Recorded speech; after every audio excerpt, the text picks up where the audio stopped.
5ই March বৃহস্পতিবার। সর্বত্যাগী অখণ্ড সচ্চিদানন্দ, মানুষের চৈতন্য সত্তার রূপ ও শ্রী জীবনকৃষ্ণ। আজ শ্রী জীবনকৃষ্ণের ঘরে আসতে আমার দেরি হয়েছে। ঘর ভর্তি লোক, দরজার কাছে একটু জায়গা করে কোনো ক্রমে বসবার চেষ্টা করছি। এমন সময় শ্রী জীবনকৃষ্ণ বলে উঠলেন, এই ভোলা এসেছে, তুই আমাদের কথা কিছু শুনিসনি তো? দেখ, ঠাকুর বলছেন একজন সর্বত্যাগী তোমায় বলে দেয়, তাহলে বেশ হয়। এই সর্বত্যাগী কে বাবা? কথামৃত হাতে ধীরেন রায় পাঠকের আসনে। ঘর শুদ্ধ লোক আমার দিকে চেয়ে ভাবছি কি জবাব দেব। শ্রী জীবনকৃষ্ণ ফের বললেন, কি রে, চুপ করে রইলি যে? ভোলা, সর্বত্যাগী আপনি। শ্রী জীবনকৃষ্ণ, প্রমাণ? ভোলাকে চুপ করে থাকতে দেখে শ্রী জীবনকৃষ্ণ বিরক্তিসূচক মুখভঙ্গি করে নিজেই বলতে লাগলেন, ওরে, সর্বত্যাগী একমাত্র ভগবান।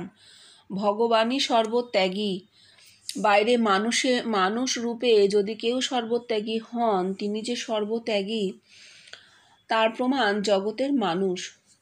সেই মানুষ যে কোনো অবস্থার মধ্যেই থাকুন না কেন, সেই সর্বত্যাগীর রূপ ধরে দেহের মধ্যে ফুটে উঠবেন, উঠে জানিয়ে দেবেন যে ইনি সর্বত্যাগী। সর্বত্যাগীর যৌগিক রূপ দেহ থেকে আত্মা সম্পূর্ণরূপে পৃথক। তাই আত্মার রূপ হচ্ছে সেই সর্বত্যাগীর রূপ, এক জীবন্ত মানুষ, Shri Jibankrishna. In the beginning there was a self alone in the shape of a living person. হ্যাঁ, ত্যাগ বললেই তো একটা মানুষের মনে অন্যরকম ভাবনা আসে। সর্বত্যাগ বললেই জাগতিক সমস্ত কিছু, মানে খাওয়া ত্যাগ, সংসার ত্যাগ, এইসব মনে আসে। না না, ওগুলো তো ত্যাগ হয়ও না, আর ওই ত্যাগের কথা এখানে হচ্ছেও না। বস্তু ত্যাগ ত্যাগ নয়। ত্যাগ হচ্ছে দেহ আত্মাকে ছেড়ে দিচ্ছে, এইটা ত্যাগ। দেহ দুভাবে আত্মাকে ত্যাগ করতে পারে। এক হচ্ছে মরে যাওয়ার সময় মৃতদেহ সর্বত্যাগ করে দিয়েছে, তার দেহে আত্মা নেই। আরেকটি হচ্ছে জীবন্ত মানুষ, তার যদি দেহ আত্মা পৃথক হয়, তবেই সম্পূর্ণ রূপে পৃথক হয়, তবেই সর্বত্যাগী হলেন তিনি। আর তার সর্বত্যাগের প্রমাণ কে দেবে? জগতের মানুষ।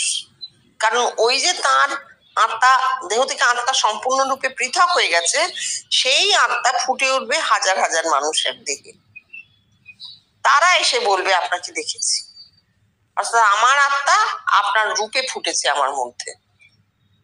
তখন এই মানুষটা বুঝতে পারবেন যে ও আচ্ছা, তাহলে আমার দেহ আর আত্মা সম্পূর্ণরূপে পৃথক হয়ে গেছে। আমার দেহ ছেড়ে অন্য অন্য দেহে ফুটছে রূপটা। এইটাই হচ্ছে ব্যাপার। শ্রীরামকৃষ্ণ, ভোগের জায়গায় সংসার।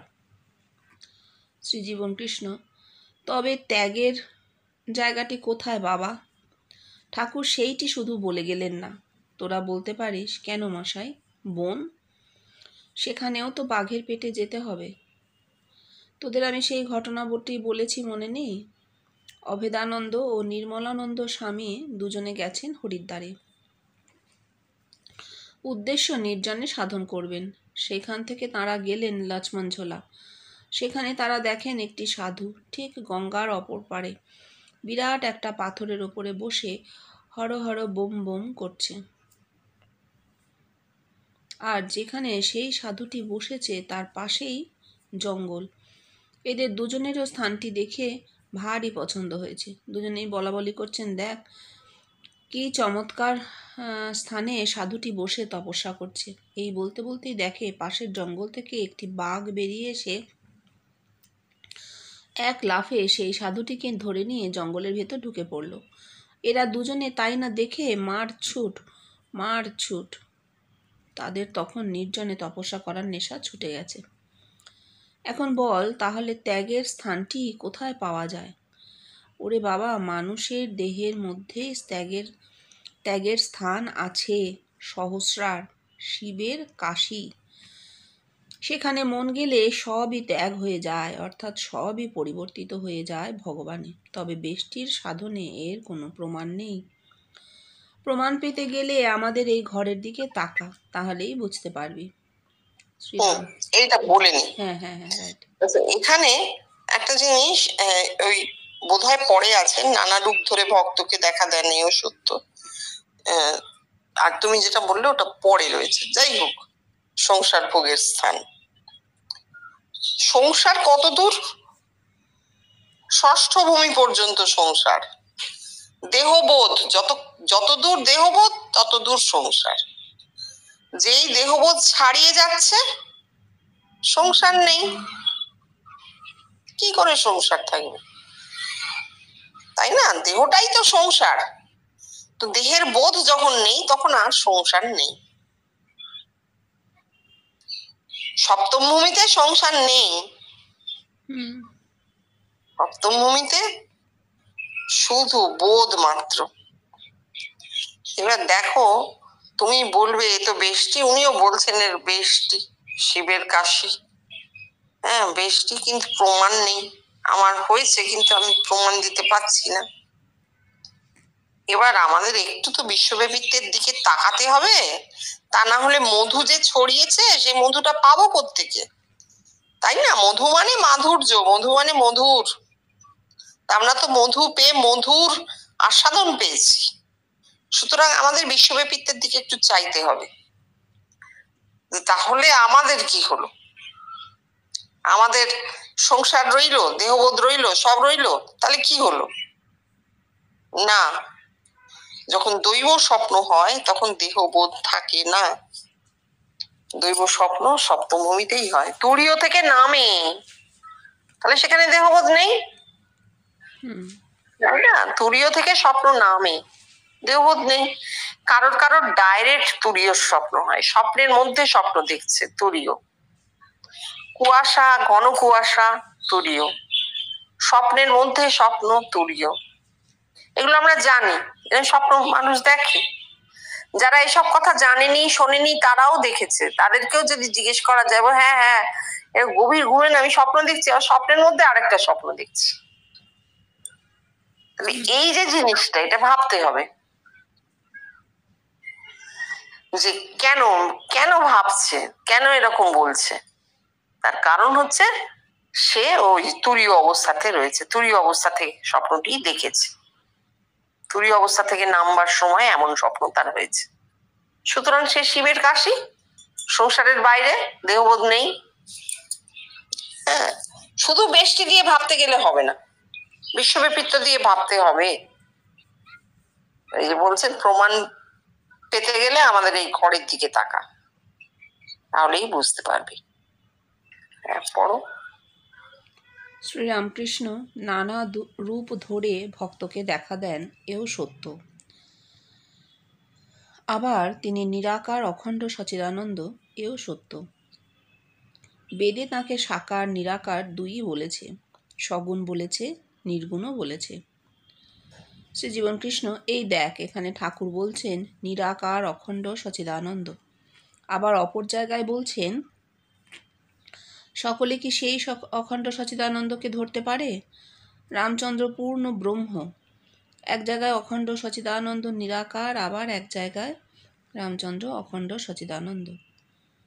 রামচন্দ্র তো মানুষ, তাহলে কোনটা ঠিক? তোরা যদি বলিস মশাই দুই ঠিক, আমি বলবো হ্যাঁ ঠিক। তবে এসব বেষ্টির সাধনে তোদের আমি কতবার বলেছি আর লিখেও দিয়েছি, দেখ বেষ্টির সাধন প্রায় সবই সেলফ ক্রিয়েটেড। যদ্বোধি যার উপলব্ধি হয় তদ্বোধি সে পরম ব্রহ্ম কয়, ঠিকই তাই। এসবই সেলফ এক্সর্শন, আর তাহলেই সেটা এইরকম গোলমেলে হবে। বাবা, আমি তোদের আমার বেষ্টির সাধন সম্বন্ধে কি বলে এসেছি বল? তিল তিল করে এই দেহে আপনা হতে যে সাধন হয়েছে, এমনকি আত্মা সাক্ষাৎকার পর্যন্ত আমি সংস্কারজ বলে ত্যাগ করেছি। দেখ, মানুষ অনাদিকাল থেকে ব্রহ্মকে চেয়েছে। তাদের উপলব্ধি হলেও, ধারণা হলেও, এমনকি বুঝতে পারলেও ব্রহ্ম যে একটি জীবন্ত মানুষ, বেদে তার অস্ফুট প্রতিধ্বনি থাকলেও বাস্তবে তার প্রমাণ নেই বলেই সাংখ্য লিখল ঈশ্বরাসিদ্ধে প্রমাণা ভাবাৎ। আর সেদিন রবীন্দ্রনাথও বলছেন, সেই মানবকেই মানুষ নানা নামে পূজা করেছে। কেন করেছে? জানে না বলে, দেখে নাই বলে তো। আর আজ কি হয়েছে জানিস? অতীতের এই সমস্ত গোলমালকে, এই সব বিভ্রান্তিকর উক্তিকে ছুঁড়ে ফেলে দিয়ে সম্পূর্ণ নতুন এক বাস্তবকে প্রতিষ্ঠা করল। সমস্ত মানুষ, হ্যাঁ, বলে নাও। সমস্ত মানুষ এক অখণ্ড চৈতন্য সত্তায় সত্তাবান। আর সেই চৈতন্য সত্তাটি হচ্ছে একটি জীবন্ত মানুষের রূপ। In the beginning there was a self alone in the shape of a living person. সুতরাং অখণ্ড মানে শূন্য নয়, নিরাকারও নয়। তোরাই প্রমাণ দিয়েছিস সে একটা জীবন্ত মানুষের রূপ। তোদের দেহের মধ্যে সর্ব অবস্থায় দেখে। নে পর। আচ্ছা, এত সুন্দর করে উনি ব্যক্ত করেছেন, এখানে এই জিনিসের আবার এর উপর টিকা টিপ্পণী ব্যাখ্যার কোনো মানেই হয় না। শুধু দুটো জায়গা বলার। এক হচ্ছে সাংখ্য বললেন ঈশ্বরাসিদ্ধে প্রমাণাভাবাৎ, প্রমাণের অভাবে ঈশ্বর সিদ্ধ হইলেন না।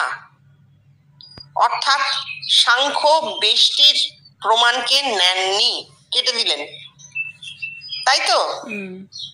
একটি লোক এসে বলল, না মায়েরই বলছি, ভগবানকে দেখেছি, এই যেমন তোমাকে দেখেছি। সাংখ্য সেটি নিলেন না। সাংখ্য হচ্ছে একবারে যুক্তি ছাড়া কিছু নেবেন না, তার মাথায় আবেগ টাবেগ নেই, সোজা তুমি বিজ্ঞানী। সাংখ্য তো বিজ্ঞানী ছিলেন, তাকে প্রমাণ দিতে হবে। তিনি দুটি জিনিস দেখেছিলেন। একটি হচ্ছে সগুণ এই প্রকৃতি, এই বিশ্ব ব্রহ্মাণ্ড প্রকৃতি, এই প্রকৃতিতে সৃষ্টি হচ্ছে, লয় হচ্ছে, দেখেছিলেন। ঠিক যেমন নারীর মধ্যে, সেরকম প্রকৃতির মধ্যে এই সগুণ। আরেকটি দেখেছিলেন নির্গুণ। সেটি কি? সেটি অব্যক্ত, ব্যক্ত হয়নি, অব্যক্ততে আছে। ভবিষ্যৎ কাল অব্যক্ততে আছে, সেটা ধীরে ধীরে আবার ব্যক্ত হবে। ঠিক যেমন একটি ছোট শিশুর দেহে তার ভবিষ্যতের সন্তানাদি আছে, তখন দেখতে পাওয়া যাচ্ছে না, অব্যক্ত। সে বড় হবে, পূর্ণ বয়স্ক হবে, তারপর তার সন্তান হবে, তখন জানা যাবে। তাহলে এই নির্গুণ আর সগুণ এই দুটো অবস্থা তিনি নিয়েছিলেন। সাংখ্য এই নির্গুণকে পুরুষ বলেছিলেন। কেন? কারণ পুরুষের যে সন্তানাদি হয় তার কোনো বাহ্যিক প্রমাণ থাকে না, নির্গুণ থেকে আসছে, অব্যক্ত থেকে আসছে, তাই বলেছিলেন পুরুষ। আর প্রকৃতিরও নির্গুণ সত্তাকে তিনি পুরুষ বলেছেন। আর এই যে প্রকৃতি, দৃশ্যমান প্রকৃতি এবং নারী, একে তিনি বলেছেন নারী প্রকৃতি। তাহলে অত্যন্ত যুক্তিবাদী একটি মন, যিনি বেষ্টির ভগবান দর্শনকে নিচ্ছেন না। কেন? তার কোনো প্রমাণ নেই। পরিষ্কার বলছেন, প্রমাণের অভাবে ঈশ্বর সিদ্ধ হইলেন না, প্রমাণ চাই। ভাগ্যিস সাংখ্য কথাটা কেটেছিলেন, নাহলে আজও সেই বেষ্টি নিয়েই চলতো ঘটনা। একটি মানুষ কি করেছেন, কি পেয়েছেন, আদৌ কিছু পেয়েছেন কিনা, তার উপর দাঁড়িয়েই আমরা চলতে থাকতাম। হতেই পারে তিনি খুব শ্রদ্ধাভাজন, কিন্তু সেই শ্রদ্ধাভাজন ব্যক্তিটিকেই আমরা ভগবান বানিয়ে পুজো করতাম। দ্বৈতবাদ চলতো সারা পৃথিবীতে, এখনো তার একটা শেষ আমরা দেখতে পাচ্ছি না। কিন্তু সাংখ্য কত আগে কথাটাকে কেটে ছেড়ে দিয়েছেন। না, যার প্রমাণ নেই তাকে আমি গ্রহণ করি না। এই কথারই তো প্রতিধ্বনি আমরা জীবন কৃষ্ণের কণ্ঠেও পেয়েছি, যে প্রমাণ না পেলে নিবি না, প্রমাণ পাবি তবে নিবি। যে জিনিসের প্রমাণ নেই তা আমি গ্রহণ করি না, আমার মাথা নিরেট, আমি নিতে পারি না, বলেছেন তো। সাংখ্য কত বড় জিনিস দিয়েছেন আমরা সেটা বুঝতে পারি না। আমরা খালি বলি সাংখ্য ঈশ্বর বিরুদ্ধ, আমরা বলি সাংখ্য বেদ বিরুদ্ধ কথা বলেছেন, একেশ্বরবাদকে মানেননি। আরে সেই এক ঈশ্বরকে কি তারা দেখেছিল? বেদের ঋষি মুনিরা কি প্রত্যেকে সেই এক ঈশ্বরকে দেখেছিলেন? দেখে থাকলে তার প্রমাণ রেখে যাননি কেন? কতগুলো শ্লোক রচনা করলে তো হবে না। বিচ্ছিন্ন কয়েকজন মাত্র দেখেছেন, কি দেখেছেন সেই শ্লোকগুলো রেখে গেছেন লিখে, এই তো। আমি গ্রহণ করবো কেন? একজন বলছেন যে জস্তু সর্বাণী সর্বভূতেষু কি যেন আত্মনির্বাণুপস্থিতি, হ্যাঁ একজন বলছেন, হ্যাঁ সর্বভূতের মধ্যে যিনি নিজেকে দেখেন আর সর্বভূত যাকে নিজের মধ্যে দেখেন তিনি ব্রহ্ম। সর্বভূত যে তাকে নিজের মধ্যে দেখেছেন তার কি কোনো প্রমাণ আমরা পেয়েছি? পাইনি। তিনি হয়তো সর্বভূতকে নিজের মধ্যে দেখে থাকতে পারেন, অবশ্যই পারেন, আমরা জানি না, সেটা আমাদের কাছে জানা নেই। কিন্তু সর্বভূত যে তাকে দেখেছে নিজের মধ্যে সেটার প্রমাণ তো নেই। তার তো সর্বভূত বলতো আমরা দেখেছি। বেদ একটা অদ্ভুত ডকুমেন্টেশন, একটি জায়গা ছাড়েনি, সব লিখে রেখে গেছে, মানে মুখে মুখে আর কি শ্রুতি, কিন্তু সেটাই তখনকার নিয়ম ছিল, ধারাটা তাই ছিল শ্রুতির ধারা। সেই শ্রুতির ধারায় কিন্তু পর এসে গেছে প্রত্যেকটা ডকুমেন্ট, একটা ডাইনামিক ডকুমেন্ট। তো লিখলে তোমার কি হলো, লেখা মানে কি, ওইখানে তুমি একটা দাঁড়িয়ে দিলে এই পর্যন্ত। আর যেটা ওরাল ডকুমেন্ট সেটা কিন্তু ডাইনামিক ডকুমেন্ট হয়, অর্থাৎ তুমি দেখেছো, তারপর আমি দেখলাম, আর একটু অ্যাড হলো, আমাদের পরে আবার কেউ দেখলো, জন্ম ধরে ডকুমেন্টটা এগোতে থাকে, থামে না। এটা হচ্ছে ওরাল ডকুমেন্টের একটা বিরাট প্লাস পয়েন্ট, যে সেই ডকুমেন্টটা সমানে চলতে থাকে, ডাইনামিক, গতিশীল একটা লেখা, মানে শাস্ত্র। লিখলে কিন্তু এখানে তোমার দাঁড়িয়ে পড়ে গেল, এই অবধি ওনারা এই অবধি বলে গেছেন, তারপর আর অ্যাড হচ্ছে না। কিন্তু সাংখ্য কি করলেন, সাংখ্য এসে বেদকে উচ্ছেদ করে দিলেন, না ওই একেশ্বরবাদ আমি ওইভাবে মানতে পারবো না। একজন সবাইকে নিজের মধ্যে দেখে থাকতে পারেন, কিন্তু সর্বভূত যে তাকে দেখেছেন তার তো প্রমাণ নেই, সুতরাং ঈশ্বর অসিদ্ধ, প্রমাণ নেই। এই করার ফলে কি হলো, সেই গুণটা আমরা এতদিন বাদে অনুভব করছি। সেই যে কাজটা সাংখ্য করেছিলেন, সাংখ্য তো একটা ধারা, কপিল বা সাংখ্য একটা ধারা, সেই ধারার যারা বিজ্ঞানীরা, একটা স্ট্রিম অফ নলেজ, তারা এই জিনিসটাকে বলেছিলেন, আর সেটার এফেক্টে আমরা জীবনকৃষ্ণকে পেলাম। তুমি যদি একটা জিনিস না কাটো তার উপরের জিনিসটা পাচ্ছ না, কিন্তু এই জীবনকৃষ্ণ এসে বললেন যে না না, ঈশ্বর সিদ্ধ হয়েছেন, ঈশ্বর সিদ্ধ স্বপ্রমাণম। কি করে? হ্যাঁ, আমি সর্বভূতকে আমার মধ্যে পেয়েছি, আমি সব সময় কাউকে না কাউকে আমার মধ্যে দেখছি, আমি ডাহা তাতে পরিবর্তিত হয়ে যাচ্ছি, তোদের চেনা লোকেও অচেনা লোকেও। আবার এই সর্বভূত আমাকে দেখছে, আমার এই রূপটাকে দেখছে, আমাকে নয়, আমার এই রূপটাকে তারা ভেতরে দেখতে পাচ্ছে। কি করে? তাদেরই চৈতন্য আমার রূপটা ধারণ করছে, তারা দেখতে পাচ্ছে। এইটা প্রমাণ হলো, এই ঈশ্বর সিদ্ধ স্বপ্রমাণম। এত সুন্দর কথাটাকে তো আর কি বলবে তুমি বলো, এর আর কি ব্যাখ্যা দেওয়ার দরকারই নেই। হ্যাঁ, সত্যি সুন্দর। হ্যাঁ,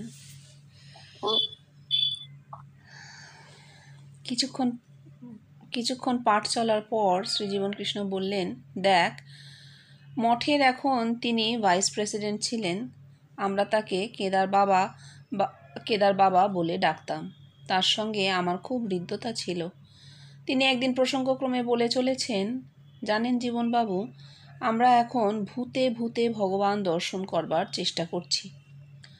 বার কয়েক তিনি এই কথা বললেন। তখন আমি বললাম, ভূতে ভূতে আপনার ভগবান দর্শন হতে পারে, তবে সে আপনার কল্পনার ভগবান দর্শন হবে, সত্য ভগবান নয় মহারাজ। আসল জিনিসটা কি জানিস? যখন অসংখ্য নরনারী, শিশু, বৃদ্ধ তাকে দেহের ভেতর দেখবে আর সেও তাদের নিজের দেহের ভেতর দেখবে, তাকে বলে ভূতে ভূতে ভগবান দর্শন। এই সপ্রমাণম। একদম পরিষ্কার। তাহলে ওই কথাটাই, হ্যাঁ হ্যাঁ, ওই কথাটাই, শুধু একা দেখলে হবে না। আমি দেখলাম আমার মধ্যে জগৎ, হতেই পারে এমন অনুভূতি, হতে পারে আমাদেরও হতে পারে, সমস্ত জগৎ, সমস্ত ব্রহ্মাণ্ডটা আমি ভেতরে দেখতে পাচ্ছি, কিন্তু তার মানে এই নয় যে সেটা প্রমাণ হয়ে গেল।